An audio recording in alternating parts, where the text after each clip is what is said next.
On est en 8e édition cette année. Tous les ans, on a un festival sur l'intolérance, ou la tolérance, comme vous voulez.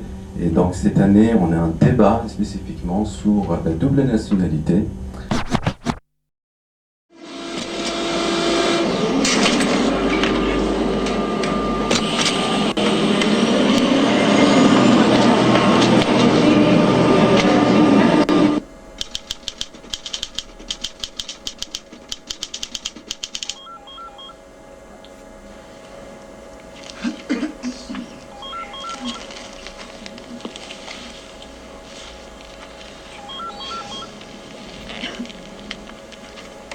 Vous allez faire la queue au rez-de-chaussée, guichet A4. Guichet A4? Allez faire la queue au rez-de-chaussée, guichet A4. Sorry. No understand French. Ok, on y va. Commençons d'abord par quelques images, des belles images, cartes postales de mon pays. Il est bien ça à la télé. Voilà, c'est ici que je suis né, dans ce petit village. On vivait tous ensemble. On avait une fille simple, mais on essayait d'être heureux. À l'époque, tous les matins, il y avait un long train qui passait juste au milieu du village. Bon, avec mes copains, on les regardait, ça faisait partie de nos jeux d'enfants. Et chacun disait où il avait envie d'y aller plus tard avec ce train. On se demandait où il va d'ailleurs. Il y en a un qui disait à Londres, l'autre disait à Amsterdam, l'autre il disait à New York. Et moi je pensais qu'il va sûrement à Paris.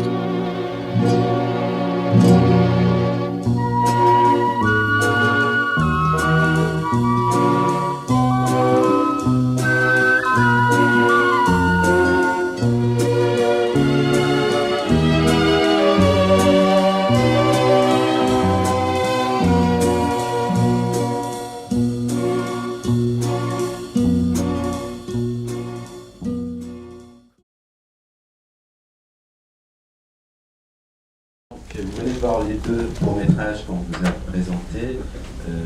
Donc peut-être on peut commencer déjà dès le départ, voir qu'est-ce qu'ils pensent nos invités des deux films que vous venez de voir. Peut-être vous d'abord. Écoutez, deux films très agréables, courts mais riches d'enseignements.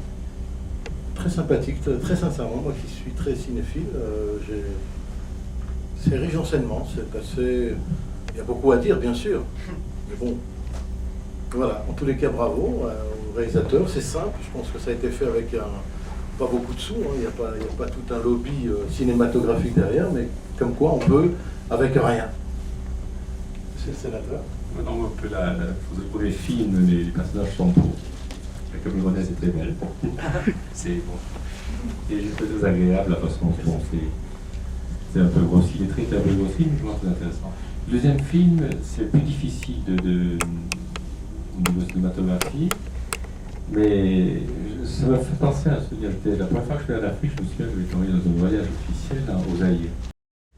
Alors je suis effectivement Front National, je m'appelle Farid Smaï et j'aurais aimé débattre avec n'importe quel partenaire, quel que soit, et je tiens à remercier monsieur le sénateur qui à travers lui me redonne espoir d'une démocratie qui perdure un petit peu.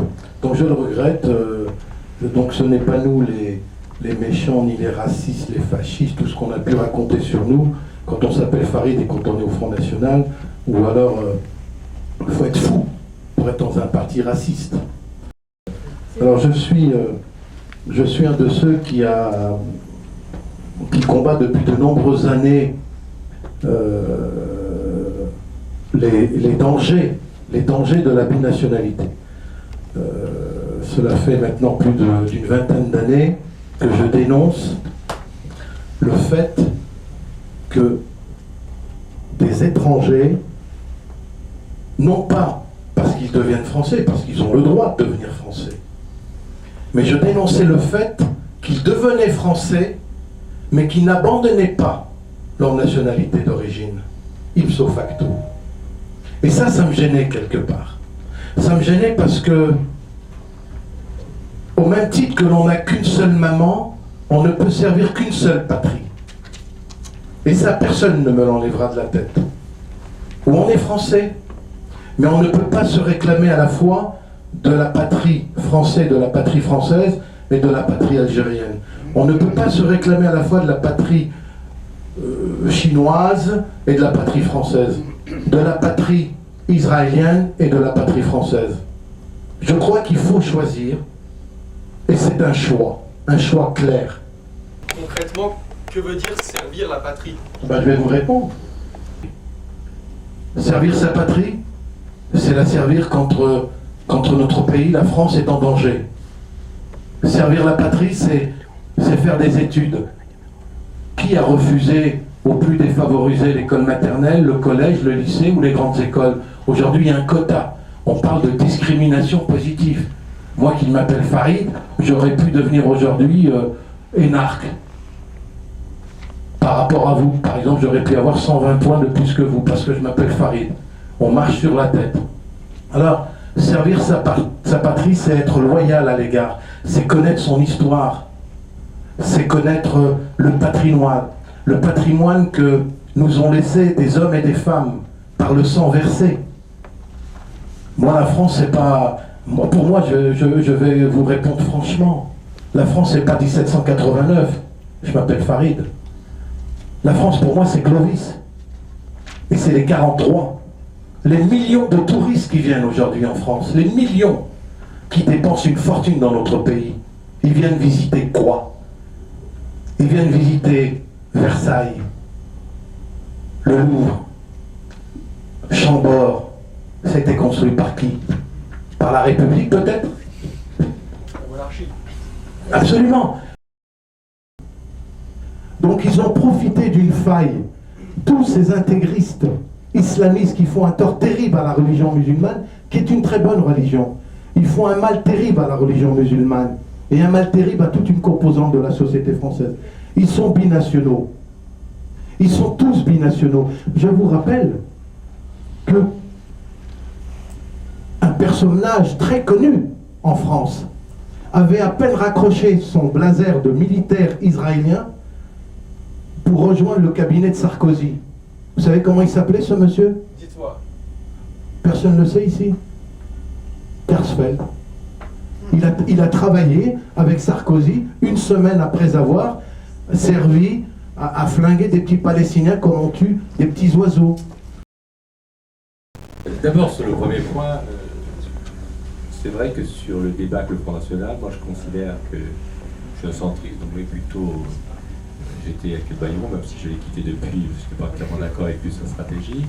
Je considère que le Front National représente des Français, des électeurs, et que je ne vois pas pourquoi on ne débattrait pas avec vous. Ce qui ne veut pas dire parce que je débat avec vous qu'on soit d'accord, mais je voulais bien affirmer cela, et que vous n'avez pas à être diabolisé. Je dis, cette diabolisation qui a été faite sur le Front National, même si elle a des excès de votre président actuel, je crois qu'il y a chez le gens du Front National des gens qui peut-être pas, on n'est peut-être pas d'accord avec eux, mais qui ont leur propre réflexion, leur propre pensée, et je crois que là-dessus c'est un point important.